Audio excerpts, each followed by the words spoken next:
Welcome to Pario Magazine, where I chat with individuals who have a desire to create. Today, I'm joined by a 19-year-old Australian country music star on the rise. Welcome back to Pario Magazine, Bella Mackenzie. Hello, thank you for having me.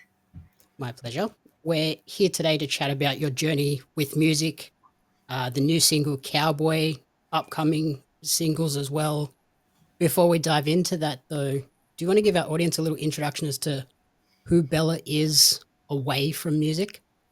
Yeah, so I grew up in a small little town in central North Queensland called Moranbah, and so we owned the pub out there. It's kind of a one pub town.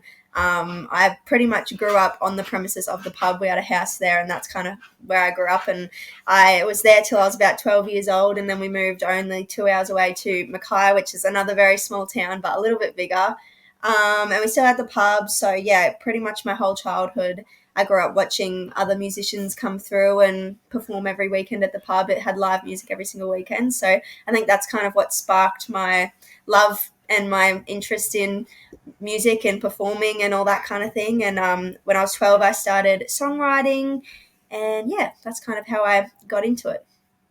Very nice. Was it all different sorts of musicians that were coming through, and how did that influence you as a growing child in becoming an artist?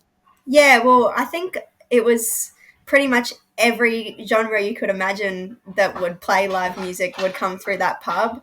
So I get to see from a very young age, it opened my eyes to a lot of very different styles and very different like genres and people and ways to perform as well, and even different instruments that people would bring and things like that. And so as a young child, I loved, like the Taylor Swifts and all of the girly pop kind of um, artists. And then I kind of, once I sort of found my own sound, I think that's kind of how I found my way into country.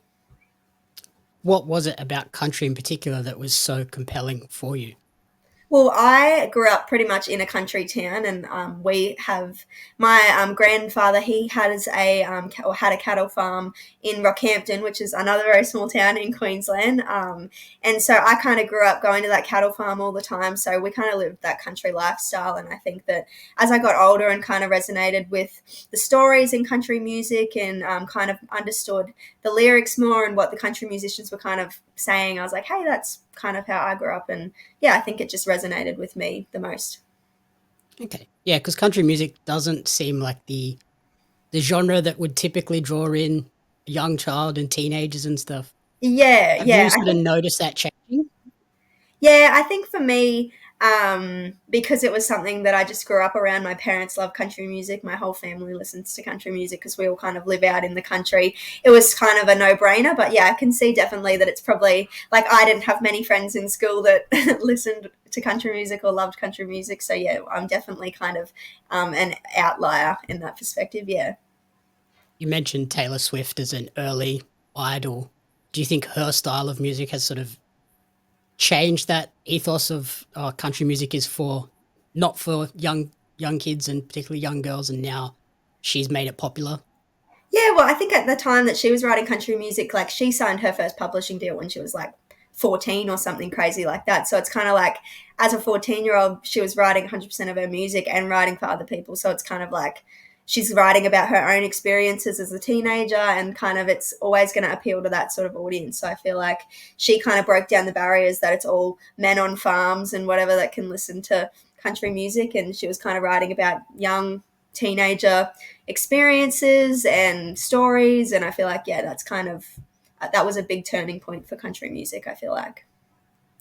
And then when you got into the genre, how did you go about sort of writing your songs and introducing some of your experiences into the music?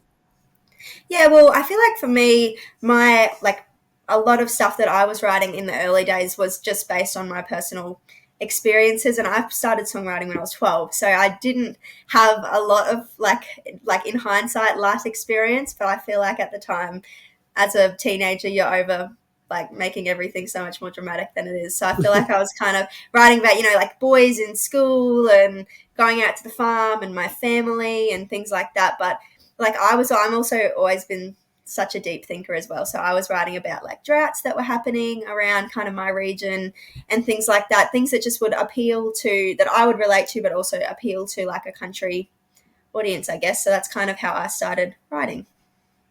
Is the approach to music these days still very similar?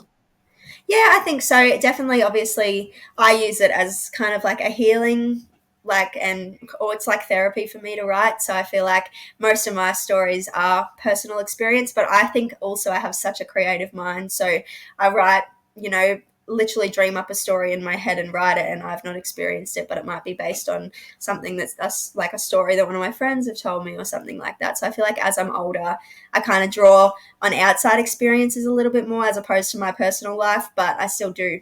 It's about 50-50. Okay. And have the influences evolved over the years as well? I can't imagine Taylor Swift is the only influence these days. Yeah, no, definitely. As I kind of got older, I love like blues kind of country, and I love like country rock as well. So I think that as I've just gotten more into country music, I've done my research. There's new artists coming through literally every single day. So I love, like, one of my biggest influences songwriting wise is Chris Stapleton, and he started as a writer. Now he's a very like successful country artist. So I feel like he's definitely a massive one. And I think Taylor Swift, business wise, is a huge inspiration still, because she's Mhm. built this massive empire, like huge. So business wise, but yeah, in terms of music, I tend to turn to like maybe the more like country specific artists that are coming out of the States at the moment, I think. Okay. And then the new single Cowboy epitomizes sort of the pop rock country fusion. Can you tell me about the inspirations behind that single and how you went about creating it? Yeah, so that one came. I just actually graduated high school just before we wrote that in late 2022. And so I was like, I'm ready to go. I want to just go riding. And so I organized a riding trip in Sydney, because I don't obviously live in Sydney, but I was like, there's heaps of people to work with there, heaps of creatives. So I thought I'll just go there for a week, line up a session every single day. And I was writing music that was like pretty good with like all the people I was collaborating with, but it wasn't really, really country to me. Like, it wasn't Mhm. kind of like my style of what I wanted to put out or anything. And so I kind of said, we walked into the last session and we did it in Hercules Street Studios with Ryan Miller, which was awesome. And there was myself, my older brother, who's like an EDM producer, never written country in his life, like just was there for vibes kind of thing. He came in, and then Penrose was another writer on it. She's was a pop artist at the time, and she came in and did some writing with us. So I kind of walked into the session and just said, let's write the most country song we've written this whole trip. And that's kind of how Cowboy came about. And I think having all those different, because my older brother does EDM, but he also loves heavy metal and rock and that kind of thing. So me being country, having a pop writer, having Ryan, who's just as insanely talented producer who can do anything, and Penrose being like a pop artist, kind of all got us working together. And yeah, that's kind of where the fusion came in, I feel like. Okay. And do you feel that trip of sort of writing songs every day that weren't necessarily songs that you would put out? Do you think that was a good process to expand your horizons and you might draw a couple of things from all of those songs later down the Yeah, line? yeah, definitely. And I think that that experience for me also taught me a lot about myself and my sound and what I want to put out. And now when I walk into a session, I'm a lot more clear on my sound. I have references, and I kind of can go, okay, well, we don't want to have an experience where we walk in and it comes out with something that no one really wants to record or put out or anything. It's a good Mhm. song. Like, it's not bad music. It's great writing and whatever, but it's just no one's particular sound. So yeah, it definitely taught me a lot about my sound and what I want to be putting out in the future. And yeah, like going into sessions with a purpose, not just let's Yeah, just see what comes out of this. exactly. Yeah. And then the film clip for the single, filmed on the family farm in Rockhampton. How was that Yeah. experience? It was so amazing. And as soon as they said, let's do a video for Cowboy, I knew I wanted to do it there. It's like we grew up with a way larger family property, but it just got too much. So we ended up selling it and getting a smaller one, which is where Cowboy was recorded. So it wasn't like where I grew up, but we'd had it for a couple of years. It's still very special. We had 40 cows on the property, and they were all ours. And we were like, let's just do it there. We can have free reign of the property, and we had such an amazing team, like on the production side of that. And being in a rural town, my whole like dad's side of the family lives there, so we got all of the locals' help. Everyone was on board, and yeah, everyone was just super excited about it because it's kind of one of those things that doesn't happen often, like filming a music video out there. So they were all, yeah, super excited and supportive. Did that film clip capture a little bit of what life was like growing up on the farm? Yeah, definitely. Like we had some scenes where I was sitting around the cattle yards, and we got a really cool, like truck to kind of pickup truck that we used in the film as well, which was cool. And I got to like kind of drive it around the property, and it kind of, I think it's so nice to have, just like for personal reasons and for my family as well, to have like a beautiful kind of representation and capture the like farm. And like, cause one day we might not have it, but we'll have this video that just captures our life on the farm. And yeah, so I think it's really special that we did it there. Are you one of those people that's happy to get down and dirty and do some hard work at the farm if needed? Yeah, I think that's how I was brought up. I definitely am a very get in and help kind of person. I think growing up at a pub sort of teaches you that as well. So yeah, definitely. And then looking to the future, what is the ultimate dream with country music? Well, my dream for myself personally is just to be able to reach as many people as I can with my music and to be able to entertain. I love entertaining people, and I love the feeling that I get when you watch someone and you just feel like inspired. You can do anything. Literally, the next day you could wake up and your life could change like that, especially with it, like TikTok and everything that the world has to offer these days. Like, I just want to be able to inspire as many people as I can, like make as many people happy or sad or heal from loss, or just like make them feel something. And I think to be able to reach those people, I'd love to be playing stadiums and touring the world one day. So yeah, that's my ultimate dream. Okay, so that's the big long term goals. In the Yeah. short term, new single coming out. What else exciting is on the horizon?